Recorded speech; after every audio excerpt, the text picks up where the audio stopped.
আসসালামু আলাইকুম ওরহমতুল্লাহ। সত্য কোনোদিন গোপন থাকে না। সত্য কথাগুলা শুনে যান ছাত্র নায়কের মুখ থেকে। আমার 24-এর অভ্যুত্থানের সহযোদ্ধা অনেক ব্যক্তি, অনেক গোষ্ঠী যাদের সাথে আমরা বিভিন্ন প্রয়োজনে যোগাযোগ করতে চেয়েও বা করেও যোগাযোগ করে উঠতে পারিনি, কিন্তু আজকে আমার সামনে আমার যারা সহযোদ্ধারা রয়েছেন তাদেরকে আমরা প্রত্যক্ষ এবং পরোক্ষভাবে পেয়েছি। এই অভ্যুত্থানের রাজপথে থাকা, পরামর্শ দেওয়া, গুরুত্বপূর্ণ পদক্ষেপে সহযোদ্ধার মতো ভূমিকায় থাকার কাজগুলো করেছিল বাংলাদেশ ইসলামী ছাত্র শিবির। আমরা আমাদের জায়গা থেকে স্পষ্ট একটি জিনিস বলতে চাই যে কেউ কোনোদিন কোনো সত্যকে চাপিয়ে রাখতে পারে না। সত্য প্রকাশিত হওয়ার সময়ের শুধু অপেক্ষা। এই ফ্যাসিস্ট বিরোধী যে এক বিপ্লব, এই বিপ্লবে আমার সামনে উপস্থিত থাকা আমার সহযোদ্ধাদের বিপ্লবী সালাম। বিগত 16 বছরে খুনি শেখ হাসিনা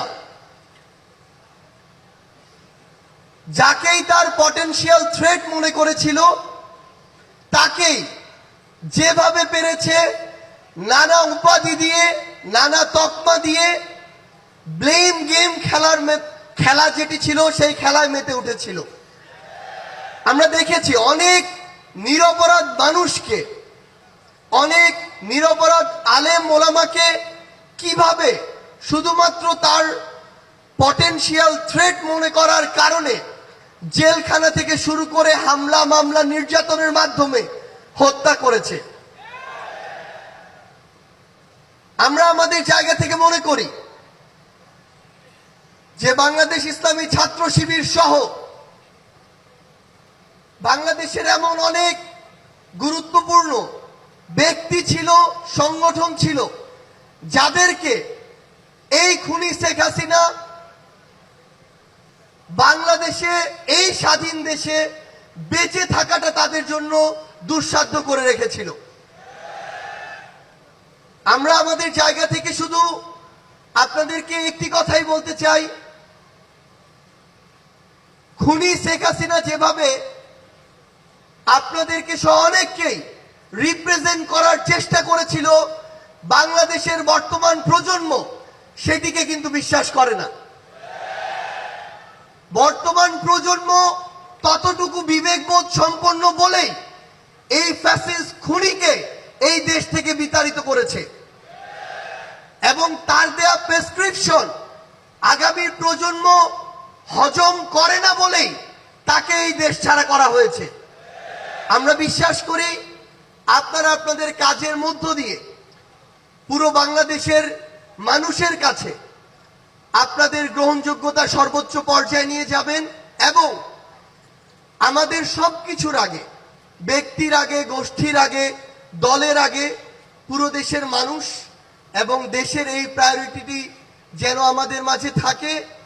আমরা বিশ্বাস করি 24-এর অভ্যুত্থানে আমরা একসাথে হাতে হাত রেখে, কাঁধে কাঁধ মিলিয়ে, এমনকি পরিকল্পনার টেবিলে একসাথে বসে যেভাবে আমাদের কাজগুলো করেছি, আগামীর বাংলাদেশ গঠনে দেশের স্বার্থকে সবার আগে রেখে আমরা একইভাবে ঐক্যবদ্ধভাবে কাজ করে যাব।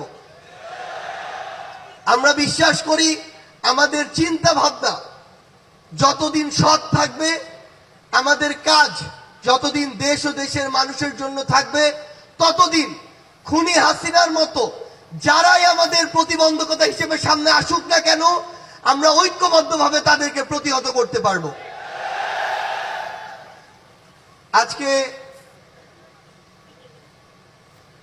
এই কেন্দ্রীয় সমাবেশে আপনারা যারা উপস্থিত হয়েছেন, আপনাদের সকলকে এই অভ্যুত্থান পরবর্তী নতুন বাংলাদেশে, সংগ্রামের বাংলাদেশে